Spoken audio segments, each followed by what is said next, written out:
Bueno, pues en el día de hoy es el día del Corpus Christi y quisiera hablar algo sobre la Eucaristía.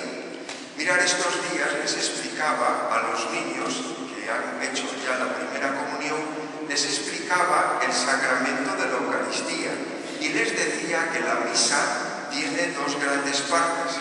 La primera parte se llama liturgia de la palabra.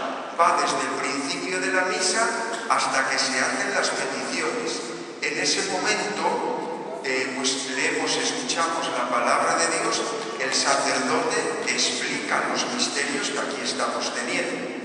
Y luego hay una segunda parte que se llama liturgia de la Eucaristía. Básicamente, ahí el sacerdote, el pan y el vino, los convierte en el cuerpo y la sangre de Cristo y luego lo comulgamos. Bien, pues hoy quisiera profundizar un poco en esto de la Eucaristía, porque a veces podemos venir a la misa y ante nuestros ojos pasan maravillosos misterios que no nos enteramos.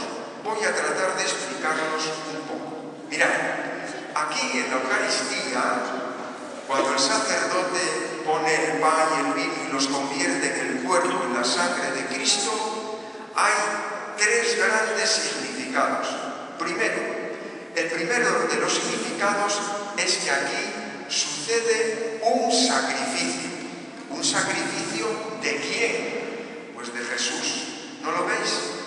Ahí con las heridas, en los pies, en el costado, en las manos, en la cabeza. Está muerto. Es el sacrificio. No es un sacrificio de una vaca, de un cordero. Es el sacrificio, no es de otro. Es el sacrificio de Él. Voy a ponerlo como un ejemplo para que se entienda mejor. Hace unos años había un matrimonio que tenía un niño. Y el niño fue creciendo hasta que el niño tuvo 6 años. Y teniendo 6 años hay que ir al colegio. Por lo tanto, mamá cogió al niño y lo llevó al colegio. Pero ya sabéis que los niños dicen cualquier cosa, tienen su lógica. Bueno, pues cuando marchó la mamá para casa y quedaron los niños en el colegio, los niños le preguntaron al niño nuevo: oye, ¿tu mamá por qué es tan fea? Y entonces el niño quedó sorprendido, porque nunca había considerado que su mamá fuera fea. Cuando los siguientes días la mamá siguió llevando a su hijo al colegio, los niños le preguntaban: oye, ¿tu mamá por qué es tan fea? Hasta que el niño empezó a hacer comparaciones y vio efectivamente que las mamás de los demás niños eran más guapas que su mamá. Por eso, un día, al terminar la clase, el colegio, volvieron para casa y al entrar en casa le preguntó el niño a su mamá: oye, mamá, ¿tú por qué eres tan fea? Y entonces la mamá cogió al niño, lo sentó allí en una banqueta de la cocina, también se sentó la mamá y le explicó: mira, te lo voy a decir por qué yo soy tan fea. Cuando tú eras pequeño, tenías unos meses, no tenías un año todavía, pues estabas durmiendo en tu cunita y yo estaba en la cocina preparando la comida y de repente empecé a oler un poco de humo. Me extrañó y yo me asomé al pasillo y vi con horror que de tu habitación salía humo y fuego. Debía ser un cortocircuito. Rápidamente me acerqué allá y las llamas, el fuego, ya estaba empezando a tocar la madera de tu cunita. Yo rápidamente te cogí en brazos, te quise proteger para que el fuego no te tocara, no te quemara, y te saqué rápidamente de la habitación. Pero al protegerte a ti, yo no pude proteger ni mi cara, ni mis manos, ni mis antebrazos. Por eso yo soy tan fea, porque me quemé para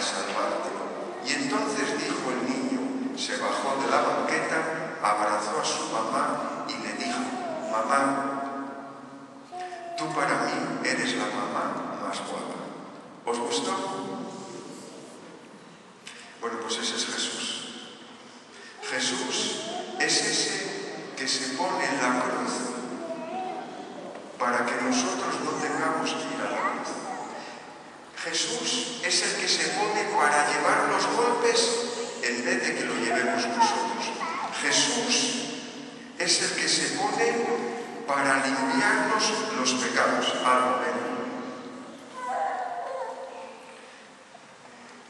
Ella se confesó no ayer, sino hace otro sábado.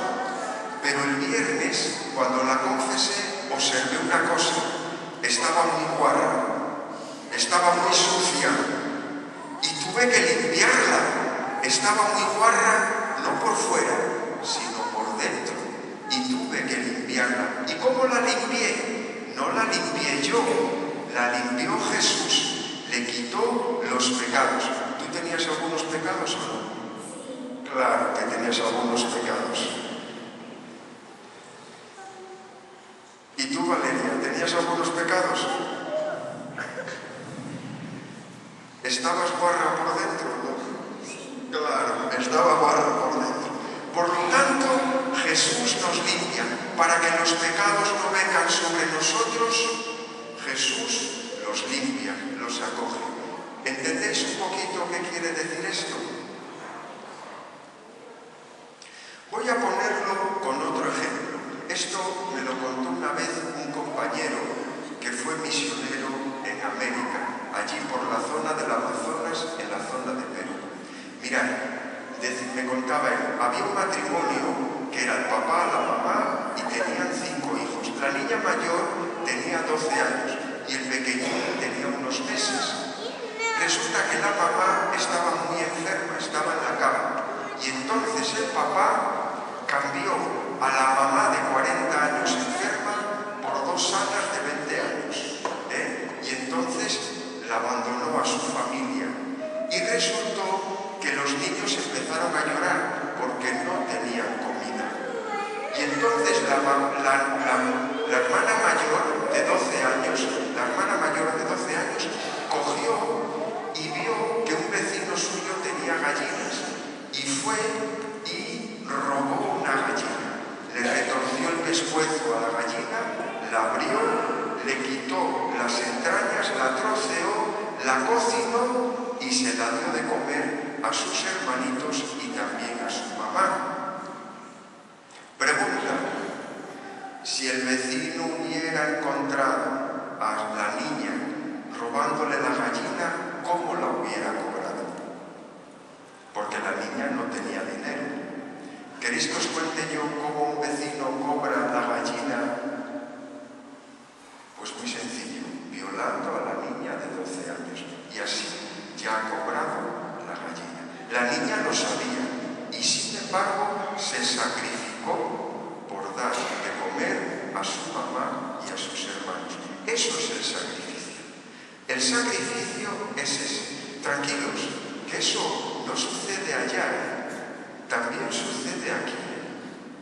Sucede aquí. Voy a hacerlo como aquí. Y esto es un caso que ha pasado en una parroquia de Martín Pérez. Esto ha pasado, por desgracia. Una vez un hombre abandonó a su familia y la mujer que tenía hijos tuvo que ir a trabajar. Y le dieron trabajo como administrativo en una empresa. Y ella estaba muy contenta porque iba a poder trabajar. El primer día que trabajó, el dueño de la empresa hizo lo siguiente: me alegra mucho que estés aquí. El segundo día hizo lo siguiente: me alegra mucho que estés aquí. El tercer día hizo lo siguiente: me alegra mucho que estés aquí. Gracias. ¿Sabéis lo que quiere decir eso? Eso está sucediendo aquí en Oviedo. Y hay mujeres que tienen que aguantar eso. ¿Sabes por qué? Para poder dar de comer a sus hijos. Eso es un sacrificio. Y eso es lo que hace Jesús por nosotros. Se sacrifica por nosotros. Segundo.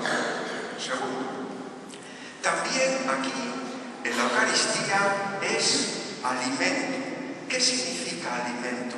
Significa que Cristo Jesús no es que vaya al Mercadona o a la Limerca, sino que será Él mismo. Su carne nos alimenta y su sangre también nos quita la sed. Por lo tanto, el alimento que tomamos es el alimento que nos da Jesucristo, su verdadero cuerpo y su verdadera sangre. Voy a contar esto con un ejemplo también. No sé si alguna vez habéis visto en las vidrieras de las catedrales o de las iglesias que a veces hay un pájaro grande, blanco, que tiene un pico grande, se llama pelícano. Y cuando la mamá pelícano quiere dar de comer a sus hijos y no tiene alimentos, entonces la mamá pelícano se pica aquí en el pecho hasta que saca sangre. Y entonces vienen los polluelos y comen de la sangre de su mamá para no pasar hambre. Ella, mamá pelícano, le duele mucho esto. Si luego días más tarde vuelve a buscar alimento y no lo encuentra, con el pico vuelve a reabrir su herida. Por lo tanto, en definitiva, el alimento que nos da Jesús es el alimento de su cuerpo y de su sangre. No es pizza, no son garbanzos, es su propio cuerpo y su propia sangre. Y luego, finalmente, lo último que hacemos es la adoración. ¿Qué significa la adoración? Mirad, una vez, hace ya muchos años, estaba yo trabajando en Suiza de seminarista para poder pagarme los estudios. Y cuando terminé de trabajar un día, entré en una iglesia para rezar. Y resulta que no había para arrodillarse. Y tampoco había una caja, el sagrario. ¿Sabéis dónde me había metido? En una iglesia protestante. Porque los protestantes no tienen el sagrario. Bueno, ¿y por qué hay sagrario en las iglesias católicas? Porque hace muchos años, cuando se hacían las misas, los primeros cristianos, al comulgar se comía todo el cuerpo de Cristo, toda la sangre de Cristo, se comía y se bebía, no quedaba nada, pero enseguida empezó a haber algunos cristianos enfermos, y entonces el sacerdote, después de la misa, llevaba el cuerpo de Cristo a los cristianos enfermos, pero resultó que alguno no se lo podía llevar enseguida y tenía que llevárselo al cabo de un día o de 2 días. ¿Dónde se guardaba? En una caja que se empezó a llamar sagrario, porque allí había algo sagrado. Por lo tanto, nosotros, cuando entramos en una iglesia, vemos aquella luz, vemos la caja sagrario, allí está Jesús, y allí podemos hablar con Él. Yo soy sacerdote gracias a las horas y horas que durante muchos años he pasado delante de Jesús en el sagrario. Os lo aconsejo. Pasar horas, pasar minutos delante de ese Jesús para que os vaya transformando interiormente. Lo más importante no es lo que vosotros decís a Jesús, sino lo que Jesús nos dice a nosotros. Termino. En la misa, aquí en el altar, hay 3 grandes significados. 1, sacrificio. 2, alimento. 3, adoración. Pues vamos a seguir.